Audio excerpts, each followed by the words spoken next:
జర్మనీలో హిట్లర్ అధికారంలోకి వచ్చిన తర్వాత తమ దేశాన్ని యూదులు కలుషితం చేస్తున్నారని, జర్మనీలో 5 లక్షల మంది ఉంటే జర్మనీలో ఉన్న యూదులతో పాటు పక్క దేశాల్లో ఉన్న యూదులను కూడా హిట్లర్ చంపించేశాడు. 60 లక్షల మంది యూదుల్ని హిట్లర్ చంపించాడు. దీని తర్వాత యూదులు తమకి ప్రత్యేక దేశం కావాలని కొట్లాడి మరి ఇజ్రాయెల్ని సొంత దేశంగా ప్రకటించుకున్నారు. దీని తర్వాత ఇజ్రాయెల్లో తమ పవిత్ర ప్రదేశాలు ఉన్నాయని అరబ్ కంట్రీస్ అన్ని ఇజ్రాయెల్ మీద దాడి చేస్తూనే ఉన్నాయి.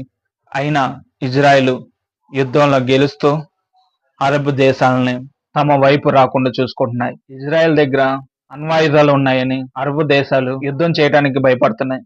ఇప్పుడు ఇరాన్ అణ్వాయుధాల మీద పరిశోధన చేస్తుంది. అణ్వాయుధాల రూపకల్పన కూడా చేస్తుంది. ఇరాన్ కి అణ్వాయుధాలు వస్తే ఇజ్రాయెల్ దేశం నష్టపోతుందని ఇజ్రాయెల్ ముందస్తుగానే ఇరాన్ మీద దాడులు చేస్తుంది.